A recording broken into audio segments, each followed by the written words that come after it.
안녕하세요. 자격증의 모든 것에 정기기나 필기 강의를 맡은 이재일이라고 합니다. 만나서 반갑습니다. 오늘은 전력공학의 요점 정리를 진행해 보도록 하겠습니다. 먼저 전력공학에서의 첫 번째로 나오는 것은 송전선로입니다. 자, 송전선로에서 첫 번째로 알아주셔야 되는 것은 우리 철탑의 종류에 대해서 알아주셔야 됩니다. 철탑의 종류를 보시면은 첫 번째로 보강형이 있습니다. 두 번째로는 각도형이 있습니다. 이 각도형은 우리가 B종과 C종이라고도 할 수 있다라고 기억을 해주시면 되고요. 세 번째로 나오는 게 내장형입니다. 자, 이 내장형은 주로 경관이 넓을 때 사용합니다. 경관이 넓을 때 사용하고요. 네 번째로는 직선형이 있습니다. 이 직선형은 각도가 3도 이하일 때 사용할 수 있고 3도 이하에서 사용하고, 그리고 우리는 얘를 A종이라고 할 수 있습니다. A종 철탑이야 라고 할 수 있고요. 그럼 다섯 번째로는 인류형이 있습니다. 이 인류형은 전선로의 말단에 사용하고요. 우리는 얘를 D종이라고 할 수 있습니다. 요렇게 A, B, C, D 종의 철탑의 종류다 라는 거 기억을 해주시면 될 것 같습니다. 다음으로 넘어가도록 하겠습니다. 자, 두 번째로는 송전선로에서 두 번째로 알아주셔야 될 거는 바로 전선에 대해서 알아주셔야 됩니다. 그럼 이 전선에서는 뭘 알고 있어야 되냐? 바로 전선의 구비 조건입니다. 자, 전선의 구비 조건에 대해서 알아주셔야 되는데, 구비 조건의 첫 번째는 도전율이 클 것입니다. 한마디로 이 도전율이란 도체의 전기가 얼마나 그게 잘 흘러야 된다. 이게 되고요. 그 다음에 두 번째로는 인장 강도가 클 것입니다. 한마디로 전선에 버틸 수 있는 힘이 있어야 된다. 이게 두 번째고요. 그 다음에 이제 세 번째로는 비중 또는 비중을 밀도라고 합니다. 비중이 작을 것. 한마디로 이 전선이 공간을 많이 차지하면 안 된다라는 뜻이 되고요. 네 번째로는 내부식성이 커야 됩니다. 한마디로 부식이 잘 되면 안 된다라는 거, 내부식성이 클 것. 이게 네 번째고요. 그 다음에 마지막 다섯 번째로는 가설이 쉬워야 되고 가격이 저렴해야 됩니다. 요렇게 전선은 이러한 구비 조건을 가지고 있어야 된다. 이게 두 번째 전선에서 물어볼 수 있는 내용이었고요. 또 이 전선에서는 이 구비 조건 말고도 또 뭘 물어보냐면은 연선에 대해서도 물어봅니다. 전선에서 두 번째로는 연선에 대해서 물어보는데, 여기서 연선에서는 첫 번째로 뭘 기억을 해줘야 되냐? 소선의 총수에 대해서 기억을 해주셔야 됩니다. 소선의 총수는 N으로 표현을 하고요. 여기서 N은 곤수야 라고도 생각할 수 있습니다. 총수다. 몇 건이야? 돼 있냐라는 총수 N으로 표현을 하고요. 여기서 N은 1 플러스 3 N 가로 열고 N 플러스 1 요렇게 표현할 수 있습니다. 여기서 n 소문자 n은 뭘 나타내냐면요. 층수를 나타냅니다. 우리가 실제로 이 연선은 어떻게 이루어져 있냐면요. 이렇게 중심선이 하나 있습니다. 그럼 이 중심선을 바탕으로 이렇게 전선이 이 중심을 바탕으로 이렇게 감싸고 있습니다. 그러면 지금 이 중심을 바탕으로 얘는 1층이 되는 거고 그 다음 층을 또 감싸고 있으면은 요렇게 2층이 되는 겁니다. 그래서 중심 소선을 감싸고 있어서 이게 지금 이 전선의 가닥수가 얇은 전선의 가닥수가 총 몇 가닥이야? 그게 바로 이제 소선의 총수입니다. 그래서 이 초선의 총수는 1 플러스 3n 가로 열고 n 플러스 1인데 만약에 1층이다 라고 했을 때는 1 플러스 3 곱하기 1 가로 열고 1 플러스 1 요렇게 되게 됩니다. 그러면 지금 얘는 어떻게 되냐 1층이라고 봤을 때 3 곱하기 1은 3이 되고요. 1이 됩니다. 여기에다가 1 플러스 1이 된다라는 겁니다. 그러면은 여기서 지금 얘를 계산하면 어떻게 될까요? 자, 얘를 계산할 때는 일단은 1 플러스 3 곱하기 1 플러스 1입니다. 그러면 일단은 얘를 어떻게 해줘야 돼요? 얘하고 얘부터 먼저 계산을 해줘야죠. 그러면 3 곱하기 2가 됩니다. 그러면 3 곱하기 2니까 얼마예요? 6이 되고 거기에 플러스 1이다. 요렇게 나와주면 됩니다. 근데 이제 얘를 이렇게 하면은 1을 먼저 더하시는 분들이 있기 때문에 그래서 얘는 총 소솜수는 사실 어떻게 기억을 해주시는 게 좋냐?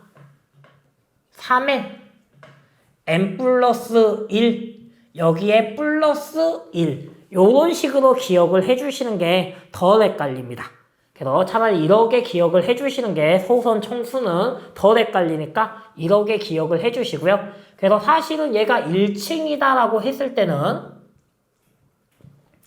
3 곱하기 1 플러스 1 플러스 1이다 라는 겁니다.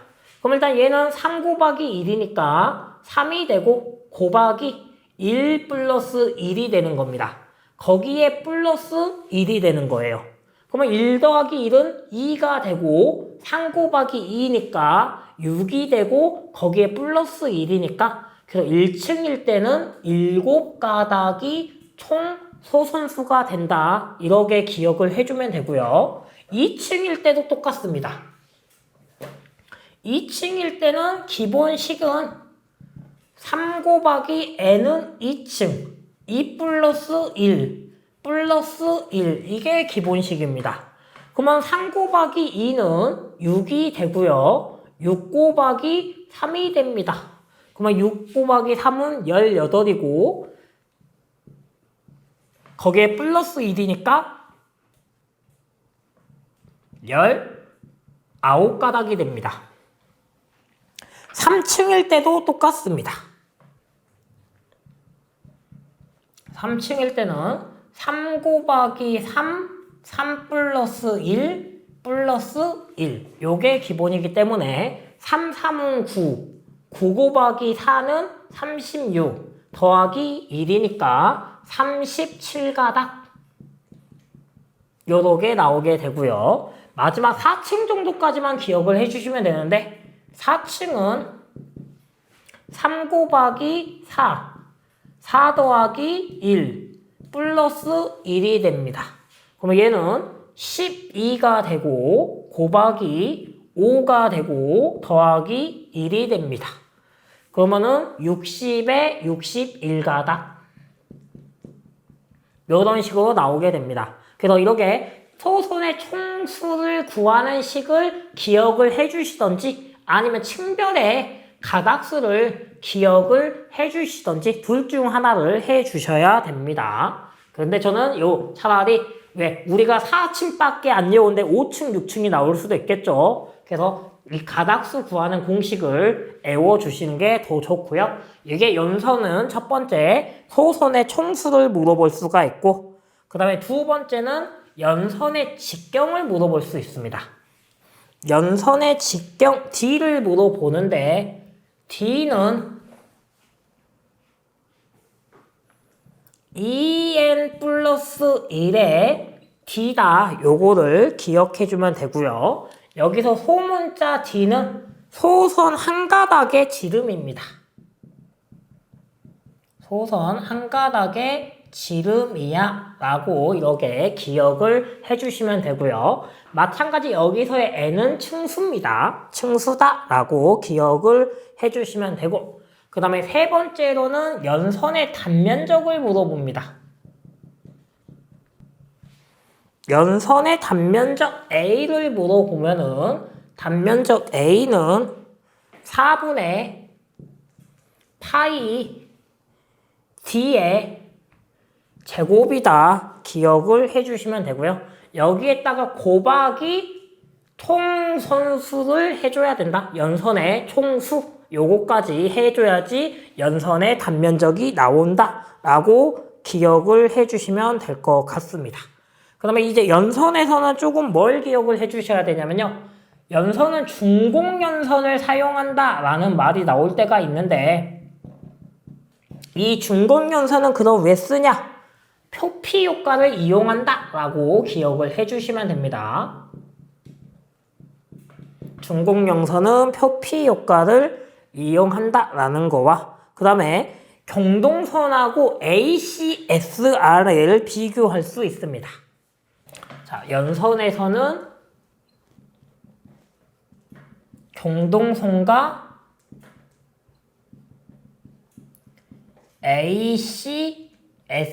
ACSR을 비교합니다.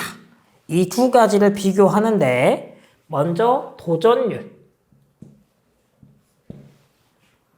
직경, 비중, 그 다음에 인장 강도, 요러 개를 비교해야 됩니다. 바로 뭐하고 비교하냐면은 경동선과 ACSR을 비교한다입니다. 먼저 경동선은 도전율이 91에서 97%까지의 도전율을 전기가 흐르는 걸 확인할 수 있고요. ACSR은 61%의 도전율을 가지고 있다를 알 수 있습니다. 두 번째로 경동선의 직경은 1이고요. ACSR은 1.4에서 1.6이라는 직경을 가지고 있습니다. 그 비중은 경동선은 1을 가지고 있고 ACSR은 0.8이라는 비중을 차지하고, 인장 강도도 경동선은 1이고 ACSR은 1.5에서 2다라는 겁니다.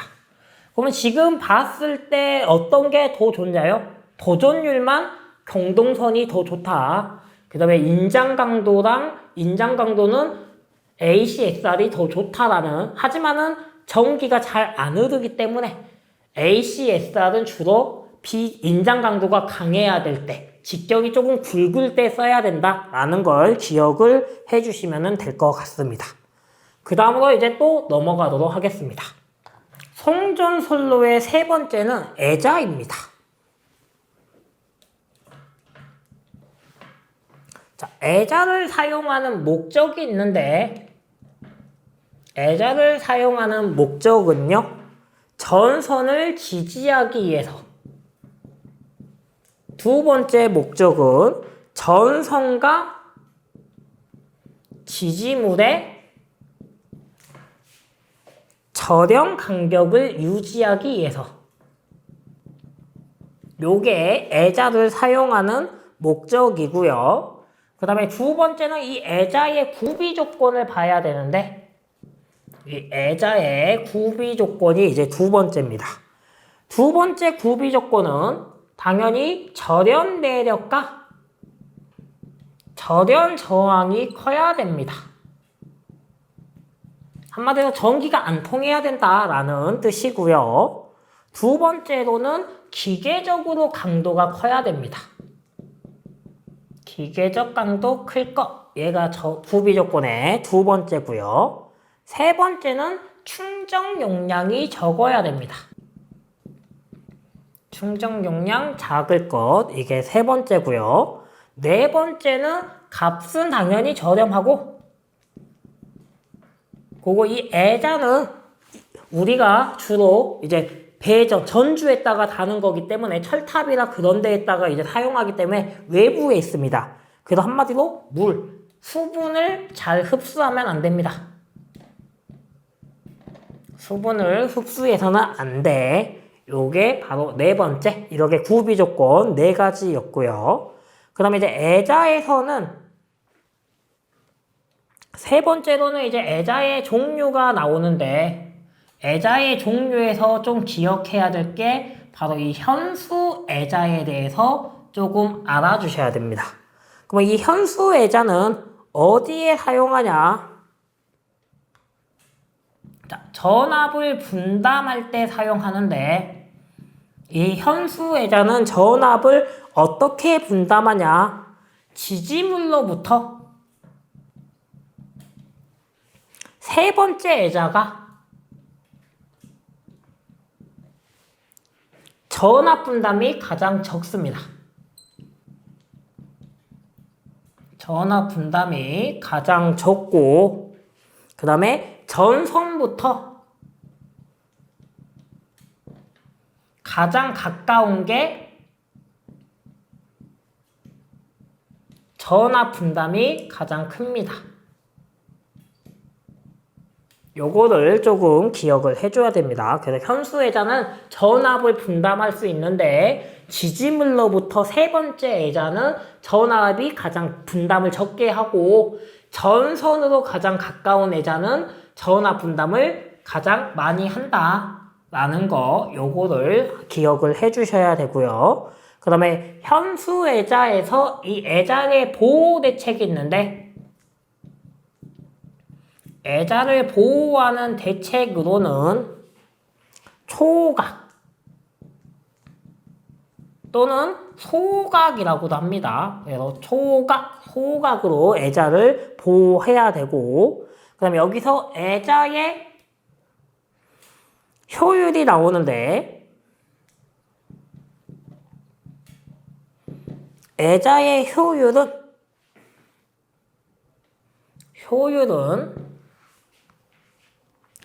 NV 온분의 VN 곱하기 100으로 애자의 효율을 구할 수 있습니다. 여기서 VN은 애자련의 전체 선락전압이 되고요. N은 애자련의 애자 개수입니다. 애자 개수 소문자 n이고요. 여기서 V5는 애자 한 개의 건조 선락 전압입니다. 요게 애자의 효율입니다. 그래서 이게 지금 얘가 애자 보호 대책이 네 번째라고 생각하면 되고, 애자 효율이 이렇게 다섯 번째 거야 라고 생각을 해주시면 됩니다. 네 번째, 세 번째, 네 번째, 다섯 번째다. 요렇게 애자 효율까지 나오고요. 그 다음에 이제 애자의 이제 선락전압을 한번 구해봐야 되는데, 여섯 번째로는 애자의 선락전압은 단위가 킬로볼트로 나오고 있고요. 주수 선락전압은 50kV, 건조 선락전압은 80kV, 충격전압 시험은 125kV로 애자의 충격전압을 가할 때 시험이고요. 그 다음에 유중파괴 시험에서의 전압은 유중을 파괴하는 시험을 할 때 전압을 가해준대. 이때의 전압은 140kV의 삼락전압을 가해줘야 된다라는 것까지 기억을 해주시면 될 것 같습니다. 그래서 이렇게 송전선로의 세 번째 애자에 대해서 저희가 살펴보았습니다. 자, 이제 송전선로의 세 번째 애자까지 봤고요. 송전선로의 네 번째는 하중입니다. 하중은 첫 번째로 합성하중이 있습니다. 이 합성하중을 구해야 되는데 합성하중에서도 수직하중이 있는데 이 수직하중에 포함될 수 있는 하중은 전선의 하중 WI라고 합니다. 그 다음에 수직하중의 두 번째는 빙설하중입니다. 우리는 이 빙설하중은 WC라고 표현하고 있습니다. 그 다음에 이제 합성하중, 수직하중이 있으면은 그럼 당연히 수평하중이 있습니다. 이 수평하중에 해당되는 거는 바로 풍압, 바람에 의한 하중입니다. 우리는 이 풍압하중을 WP라고 해 라는 거, 이게 바로 이것들이 이제 합성하중이 된다라는 거고요. 그다음에 두 번째로 이제 나오는 거는요. 자, 빙설이 적은 지방일 때의 합성하중을 구해봐입니다. 자, 빙설이 적은 지방일 때의 합성하중 W를 구해봐. 합성하중은 바로 W로 나타납니다. 합성하중은 W로 나타나는데 이 합성하중 W를 구해봐 라고 하면은 루트 WI의 제곱 플러스 WP의 제곱을 해주면은 빙설이 적은 지방의 합성하중이 되고요. 세 번째로는 빙설이 많은 지방입니다. 자, 빙설이 많은 지방의 합성하중 W는 루트 가로 열고 WI 플러스 WC 가로 닫고 제곱 플러스 WP의 제곱을 해주시면은 이렇게 빙설이 많은 지방의 합성하중이 됩니다. 다음으로 넘어가겠습니다. 다섯 번째는 바로 딥. 이 딥이라는 걸 물어봅니다. 이 딥이라는 거는 뭐라고 생각하시면 되냐면요. 딥의 다른 말은 이도라고 합니다. 딥, 이도. 그러면 이 딥, 이도를 뭐라고 하냐? 전선이 늘어지는 정도입니다. 자, 우리가 전선이 쭉 팽팽해야 되는데 팽팽하지 않고 한 번씩 늘어지는 게 있죠. 보이죠? 그걸 바로 딥, 이도라고 한다라는 거입니다. 그래서 D, 늘어지는 정도 D를 구해라 라고 물어봅니다. 이 늘어지는 정도 딥이니까 D, 늘어지는 정도 D를 구해라 라고 하면은 8T 분의 WS의 제곱이다 라고 기억하시면 됩니다. 여기서 T는 수평장력을 의미하고요. W는 아까 뭐였어요? 하중이죠. 합성하중. 합성하중을 의미하고요. S는 경간, 간격을 의미한다라는 거 요렇게 기억을 하나 해주시면은 딥, 전선이 늘어지는 정도 D를 구할 수가 있고요. 그 다음에 수평장력이 가끔 가다가 주어질 때도 있지만 안 주어질 때도 있어요.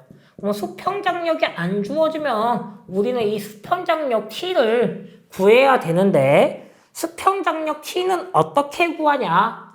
안전율분의 인장하중으로 구할 수 있습니다.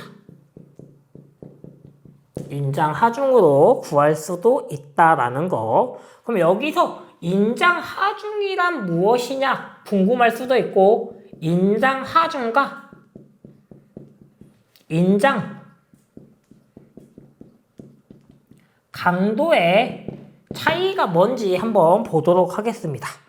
인장하중은요, 전선이 완전 끊어졌을 때 작용하는 힘입니다. 요걸 보고 우리는 인장하중이라고 하고 있고요. 그 다음에 인장강도는요, 소선 한 가닥이 끊어졌을 때 작용한 힘입니다. 그래서 우리는 얘 인장 강도를 전선의 실제 길이다라고 합니다. 실제 길이다, 인장 강도 자체를. 그래서 요렇게 하고요. 그래서 우리는 이 전선의 실제 길이는 어떻게 구할 수 있냐?